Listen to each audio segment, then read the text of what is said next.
Assalamu alaikum wa rahmatullahi wa barakatuh. I've got a question that came in which says, please give advice for verbally and mentally abusive parents that weaponize religion to justify their endless needs and demands. The first thing I want to say about this is truly this has become a problem in a lot of societies and communities that I continue to hear about. And the first advice I want to address is towards the parents. My dear brothers and sisters, we are all parents, I'm like you, and the advice that I'd like to give to the parents, first of all, is that obviously our children are a trust which Allah subhanahu wa ta'ala has given us, and therefore we are to nurture them and to raise them and help them to know right from wrong. And if we don't role model this, then our children will grow up with all sorts of problems mentally, religiously, and some of them, waliyadu billah, even physically. So they are a responsibility which Allah is going to question us about. And the Prophet, peace be upon him, never abused or spoke badly to any of his children or any child whatsoever. He had a young boy who was 10 years old who wanted to serve the Prophet, peace be upon him, and he served him for 10 years. His name was Anas ibn Malik, was an orphan as well. His mother brought him to help the Prophet ﷺ and travel with him and so on. And he says, Wallahi, I never heard from the Prophet, peace be upon him, a single hurtful word from him, even the question of why didn't you do this? So in other words, if I had missed out something that he has asked me to do and I didn't do it, or I forgot, or I became a little bit careless, he would never even ask me, why didn't you do that? But rather he would always be smiling, or he would just remind me, and that's about it. The Prophet, peace be upon him, never abused any child. And in fact, he used to warn parents from doing so. In fact, he used to warn them from even harming them physically. And he says that harming a child physically, verbally, or even mentally and emotionally is forbidden. Allah subhanahu wa ta'ala will ask us about it.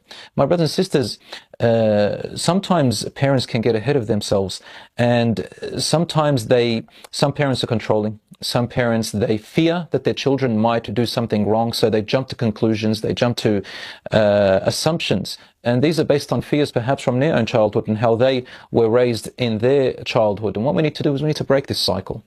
My brothers and sisters, remember that as your children get older, they have to have more of their autonomy and independence bit by bit. And letting go a little bit will be healthier for them.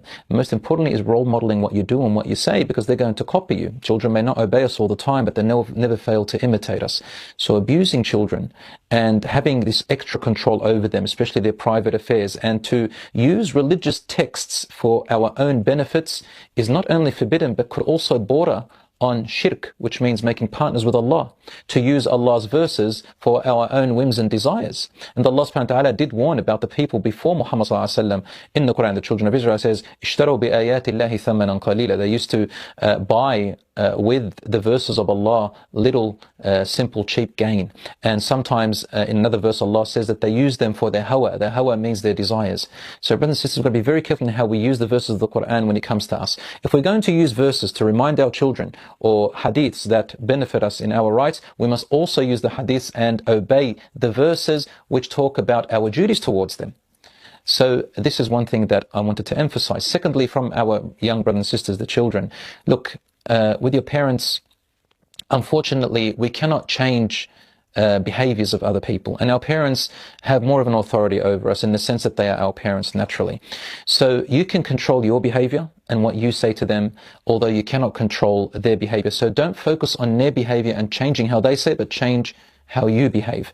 Of course, there are some parents who go to the point of violence, and some people ask me, can I distance myself a little bit? Can I minimize my presence with my parents if I'm constantly receiving abuse from them? And the answer is yes. Even with parents, a person can distance themselves, although not cut the relationship off completely. Remember, parents are a little bit different to the rest of our relatives, such as the siblings and so on.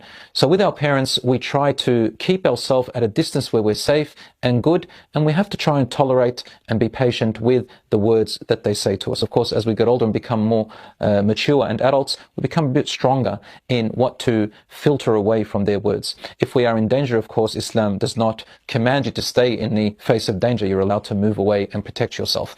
But in general, most parents, they want the best for their children, and sometimes they can get ahead of themselves. And look, there's nothing wrong with drawing boundaries if Allah subhanahu wa ta'ala has given you that right. So if your parents say to you something using religious text which you feel it's not right or not just, go to some scholars or sheikhs and ask a knowledgeable person about your rights and whether this verse can be applied to you. Because sometimes we don't realize that a right of a parent is actually a right of a parent that they claim through verses is actually not their right. However, it could be misinterpreted or placed in the wrong place, or sometimes based on culture or customs or something that they have heard ignorantly. So there are so many things. If I were to tell you how many times I have found that certain parents calling something their right when actually, in actual fact, in Islam is not their right. Certain privacies that the child is entitled to, where they thought that they have a right to it, it's not their right.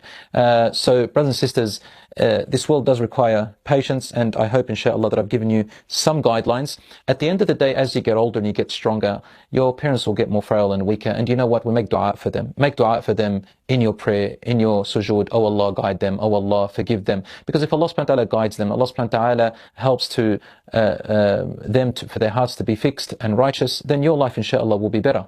But what is important for you is to break that cycle with your own children and learn the sunnah and the way of the Prophet sallallahu alaihi wasallam to the best of your ability. I hope, inshallah, this can give you some enlightenment and some guidance. May Allah subhanahu wa ta'ala ease your affairs. Wassalamu alaikum wa rahmatullah.